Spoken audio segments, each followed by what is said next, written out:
Olá amigos, sejam bem-vindos a mais um vídeo do meu canal. Eu sou o Lucas Knaip e vamos falar sobre a Fórmula 1. A Ferrari brilha em Monza, Charles Leclerc brilha com uma das melhores pilotagens do ano, conseguiu numa estratégia que nem foi consciente levar o carro em uma parada até o final e vencer o Grande Prêmio da Itália. É uma corrida onde Leclerc sai como grande vencedor e os derrotados acabam sendo o Lando Norris e a Red Bull, né? Porque assim, o Verstappen não teve tanto prejuízo em relação ao Norris como poderia ter sido, né? Perde 8 pontos, mas o que a corrida da Red Bull foi para os dois pilotos é preocupante demais, né? Tipo, o desempenho foi asqueroso e talvez a Red Bull precise de uma mudança de conceito. Eu acho que essa ideia do carro ao estilo Verstappen, super arisco, com uma janela de operação pequena, o negócio não está funcionando mais, né? A gente está vendo aí que não é só o Pérez que está sofrendo mais, é o Verstappen também, ao ponto de que no final da corrida o Russell com pneus de mais de 30 voltas estava tirando o tempo dele e talvez se não tivesse que trocar o bico teria conseguido chegar à frente do piloto holandês, né? Realmente uma corrida muito ruim para a equipe Red Bull, mas o Norris também largou na pole e chega em terceiro, e esse é o grande derrotado, até porque foi superado em ritmo puro pelo companheiro Oscar Piastri,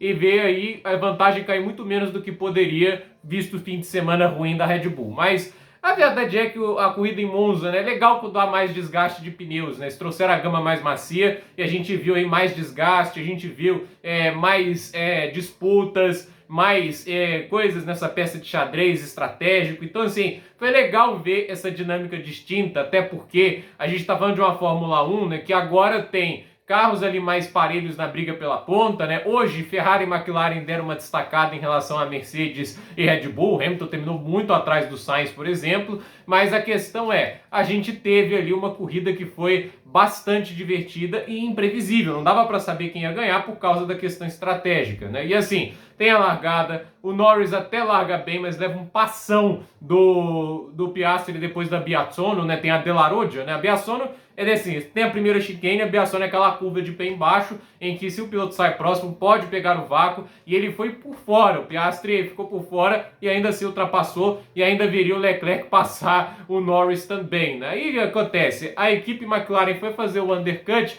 e numa estratégia até equivocada, o que a Ferrari faz? Chama o Leclerc para se defender e ele volta atrás, né?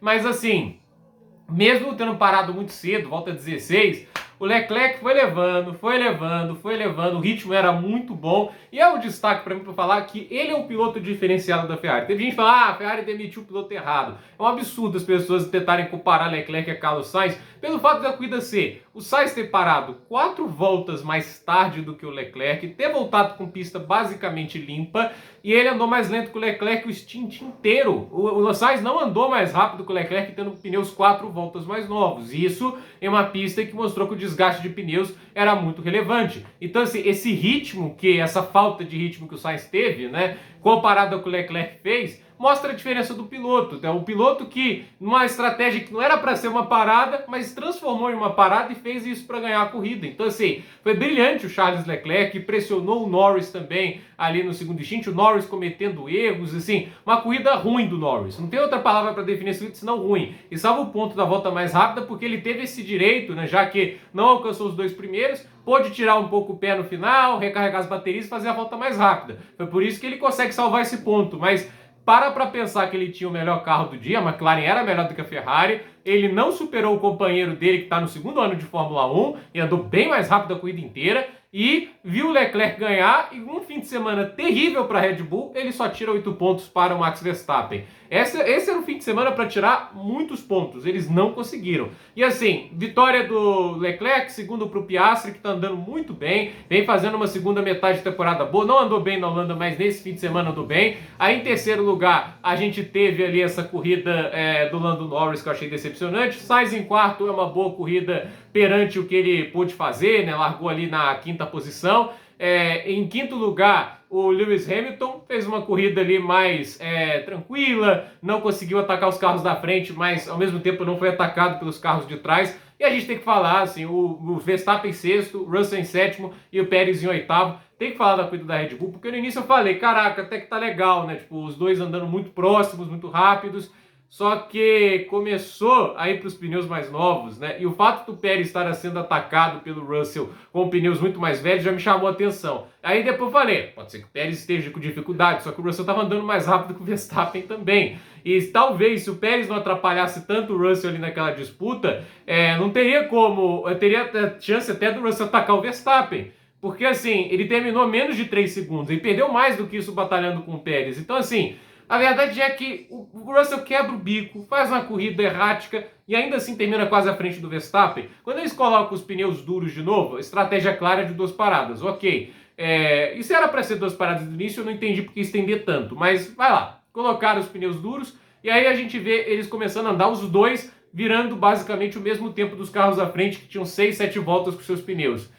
Isso é uma demonstração que o carro, assim, para mim chegou num teto de produção com esse estilo mais agressivo. Eu acho que a Red Bull tem que ir para um carro de mais controle, porque tá nítido que esse é o caminho. É o que a McLaren, é o que a Ferrari e é o que a Mercedes fazem. A Red Bull tentou partir, isso aconteceu desde 2019, para tentar superar a Mercedes, por um carro muito mais agressivo, muito mais traseiro, que combinava com o Verstappen. Eles estavam dispostos a ferrar, né? Não fala tão feio assim, não. A vida do segundo piloto, como foi com o Gasly, como foi com o Albon e com o Pérez agora, para dar ao Verstappen o carro que ele se sentisse mais confortável. Mas há um limite para tudo que eles conseguiriam fazer naquele conceito. Todo conceito tem um teto, e está muito nítido, por exemplo, que o teto desse conceito é mais baixo do que os carros de controle. E a gente está vendo, por exemplo, os carros mais estáveis, que são ali mais fáceis de guiar. E a gente está vendo, por exemplo, a Ferrari, ela abriu mão de um conceito que começou bem nessa era do efeito solo, que foi aquela das conchas do side pod, porque chegou um teto. Agora estão com um conceito diferente e olha o que acontece, a Ferrari está com um carro forte. A Red Bull, ano passado, tinha conseguido uma dobradinha com muita autoridade, mostrando a força do carro. Esse ano é uma corrida muito ruim e a Azerbaijão clama por atualizações. Ano passado, talvez o Azerbaijão tenha sido a corrida mais dominante da Red Bull, porque o Pérez vence o Verstappen em segundo e quase 30 segundos atrás está o Leclerc. Eles estavam virando quase 1 segundo mais rápido por volta na corrida. Era um desempenho assim, apoteótico comparado a das concorrentes. Eu não sei se eles vão andar bem por lá, até porque eles mostraram dificuldades em 2 aspectos nesse fim de semana: velocidade de reta e velocidade em curvas de baixa, que é exatamente o que tem em excesso no circuito do Azerbaijão. E a gente está falando do circuito, por exemplo, que o Pérez quase sempre vai para o pódio, quase sempre está disputando lá. É um fim de semana que a Red Bull tem obrigação de ir bem, porque é a pista em que os 2 pilotos andam bem, é a pista que você teve desempenhos formidáveis nos últimos anos. Só dá Red Bull desde 2021. A Red Bull ganhou em 2021 com o Pérez, ganha em 2022 com o Verstappen, ganha em 2023 com o Pérez. E assim, 2 dessas corridas dobradinhas eram para ser 3, né? Se o Verstappen não tivesse quebrado em 2021, quando liderava, seriam 3 dobradinhas em sequência. E nesse momento a gente está cogitando se a Red Bull vai ser 4ª força. E assim, tem um tempinho até essa corrida, e é um tempinho para eles prepararem atualizações, porque tá nítido. Esse carro tá complicado e realmente clama por modificações. A Red Bull se perdeu completamente, né? Em nono lugar, acho que chegou o Alexander Albon, não vou lembrar quem chegou em 10º, talvez o Alonso. Então, ou o Alonso chegou em nono e o Albon em 10º, me corrijam aí se eu estiver errado. Então, assim, esse foi o GP da Itália, uma boa vitória aí para Charles Leclerc, maravilhosa, de excelência, um piloto de muita qualidade, para mim mais piloto que o Norris. Eu acho que se tem alguém que pode bater de frente com o Verstappen, um carro assim, parelho, esse cara se chama Charles Leclerc pelo talento e pelo arrojo que tem. Ainda é errático, mas em termos de velocidade pura, esse cara tem de sobra, né? E eu acredito, assim, que o Norris hoje, ele mostrou que ainda tem muita coisa a resolver. Não sei se ele vai conseguir tirar até o final essa margem toda. Não é por falta de carro. É até complicado defender o Norris, porque ele só tem 2 vitórias com o melhor carro do grid, que tá assim há muito tempo. Para mim, a maior parte desse campeonato, o melhor carro foi a McLaren. O início pode ter sido ruim, mas o início deles é basicamente o que a Red Bull é agora. Para mim, a McLaren era para estar melhor com o Norris no campeonato, mas ele não tem conseguido ter a consistência e aproveitar as oportunidades como o Max faz, e isso conta muito. Gente, por esse vídeo é isso, dúvida nos comentários, deixe seu like, se inscreva no canal, compartilhe esse vídeo e até o próximo vídeo.